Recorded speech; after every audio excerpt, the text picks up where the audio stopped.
The 2024-2025 NFL season is less than 1 month away, and I'm excited. I can't lie. I'm usually more of a basketball guy. I'm usually not this excited at this time of the year. I usually wait to start doing my prep, but I got ahead of time this season, and I did a lot of work, and I'm proud of it. And maybe because of that, I'm excited for this upcoming season. So I want to share it with all of you guys, and we'll go division by division rather than team by team, just because there's some quick thoughts and ways that I feel we can make money betting these teams in the futures market.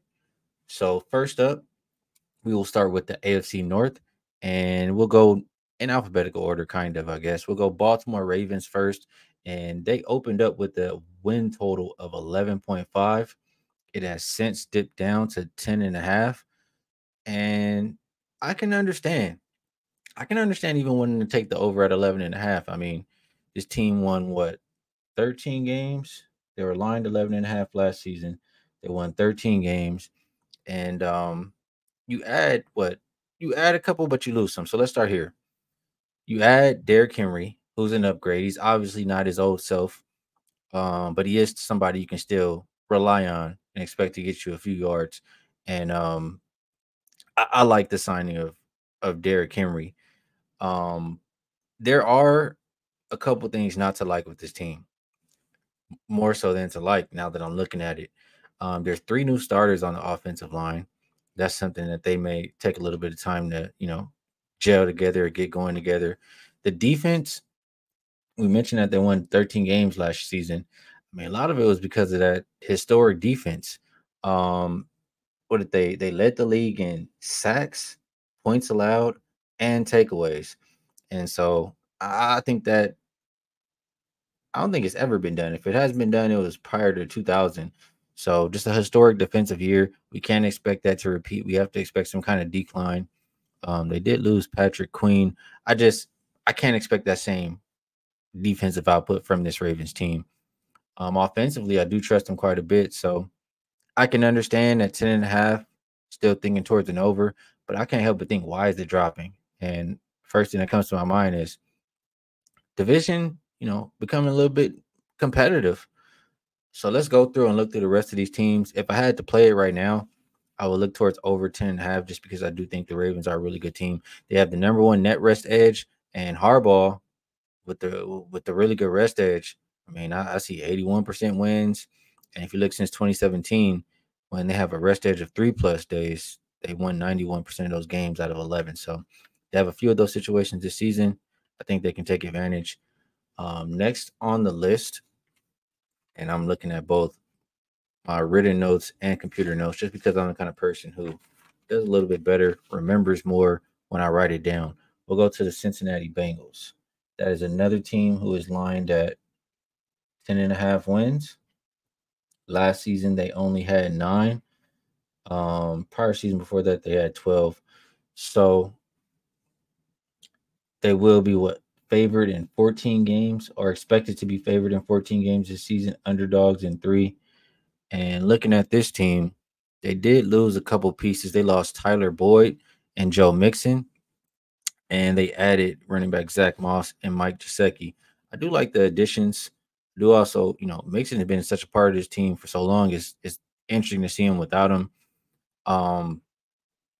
Looking at how this team did last year, and you got to look at that when you're looking at what to expect this season. After the bye, they started to get aggressive on early downs, like passing the ball, and it resulted in less third downs for them. I think that's where they started to have some success. There's a couple things, actually a few things I don't like for this team. Net prep -3, net rest -2. So we're playing a lot of games at disadvantages there. I always worry about Burrow's health. I mean, we all know if he gets banged up or is forced to miss an extended period of time, it can get ugly for these Bengals. And they lost DJ Reader. He was a person who's really good on the defensive end for them, short up their run defense.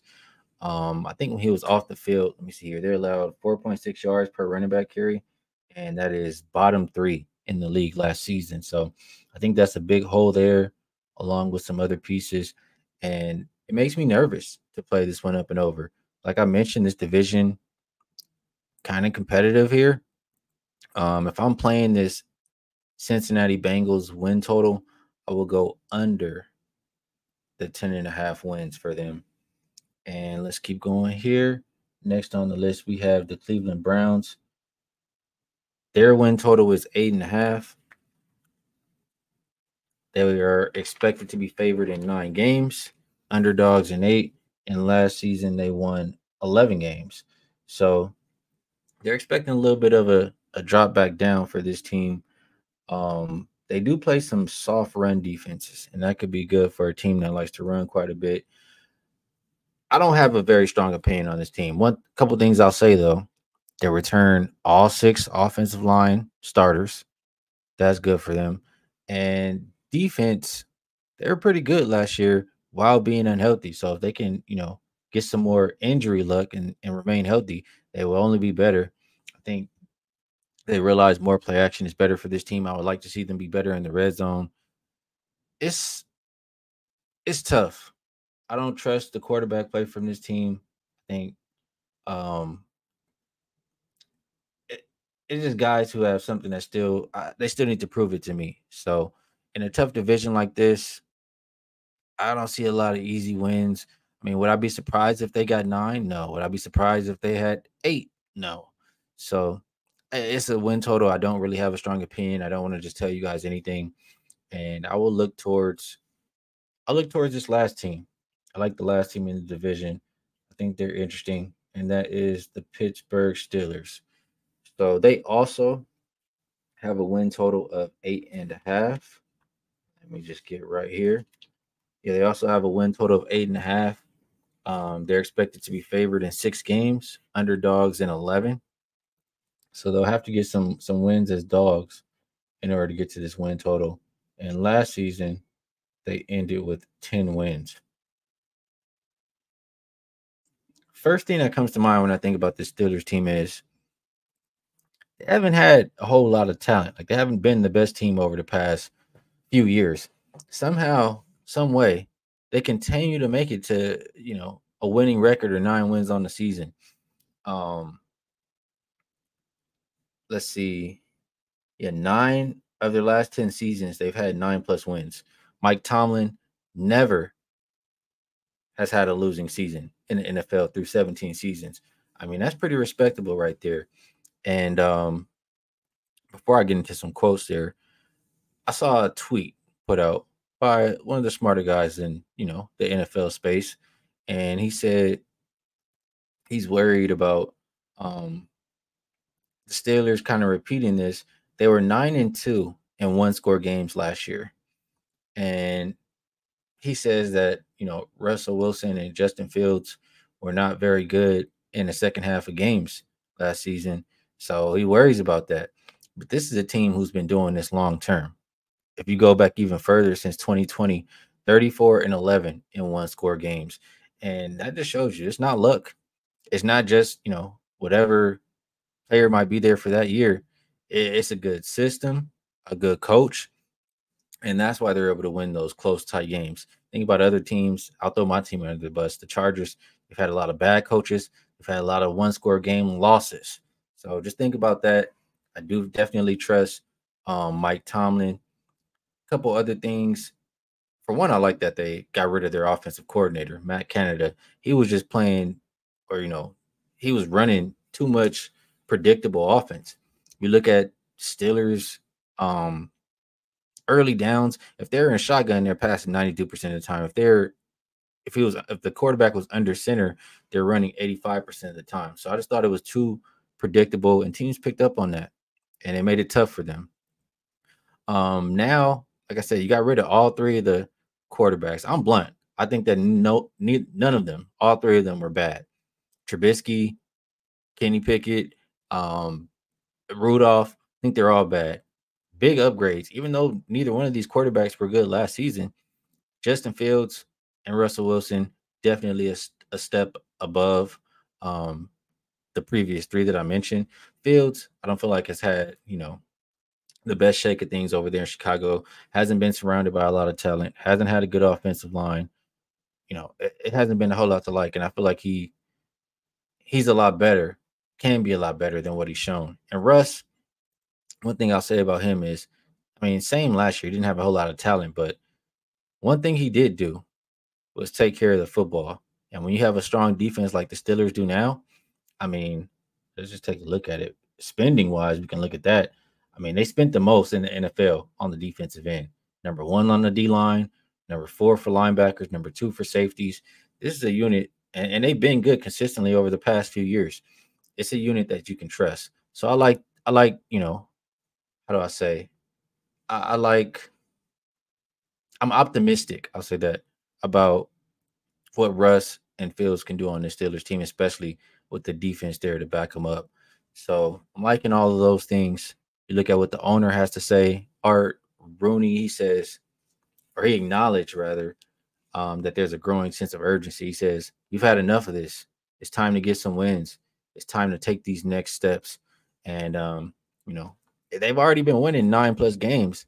He's talking about playoffs and getting some wins in the playoffs, etc. So it's a team that has expectations for themselves, a team that consistently has a winning record, a coach we can trust, etc. I mean, I talk about this division. Steelers were lined at 8.5 wins. It did drop a little bit to 8, depending, what book you want to look at. 8.5 at plus money, 8 at minus. I think the over 8. I mean, Tomlin has never had a season with less than 8 wins in 17 years. I don't think it starts this season. And one thing I'll mention for this team and a couple other teams is the NFL. They're showing that they don't really care about what would you want to say, player health or just being fair to everybody. But this is the most fair, I'll say, for this division, because the past 5 years we haven't seen any situations where it's 3 games in 10 days. We see that 10 times this season, and 3 of those times are in this division: the Bengals, the Ravens, and the Steelers. So I think it's a little bit more even than other situations, and I think they can make it to their win total. I think they'll be extremely competitive this year. One more thing to point out: looking at the back end of their schedule, I mean, it is extremely tough. They have a very tough schedule for the Steelers team, but the Ravens, I believe they'll be in the midst of a 3 games in 10 days there at the end. The Chiefs will be playing their last game, their third game in 10 days there. And the Bengals, I want to say, is have some kind of situation like that too to end the season. And might not, all those teams, who knows how much they care, depending who's on their back for the playoffs. So that's how I'm seeing the AFC North. Um, I will always leave you guys with a best bet out of the group. And for this one, well, before I go to best bets, actually, if I had to pick a division winner, I would go with the Ravens just because of the health concerns for Cincinnati. And I do think the Ravens, I like at least some of the things they did in the offseason. I think DJ Reader is the big hole for that Bengals defense. I like more about the Ravens. I trust them more. And I do think they're still hungry. So Ravens plus 140, they are the favorite, but it's plus money. I would take them if I'm going with the division winner. Best bet for this um, AFC North division, we will go with the Steelers over 8 wins. Like I said, Tomlin has reached 8 wins every single season he's been coaching in the NFL through 17 years. And there's some reasons, like the owner said, there's a sense of urgency. And for a team that's been doing it consistently, reaching that 9-win plateau, I think they do it again. So Steelers over 8 wins is the best bet for the AFC North. And make sure you guys, if you enjoyed these videos, hit the like button, subscribe so you know when more videos are coming out. And we'll continue getting through the rest of these divisions. I'll get them all cranked out today. So catch you guys then.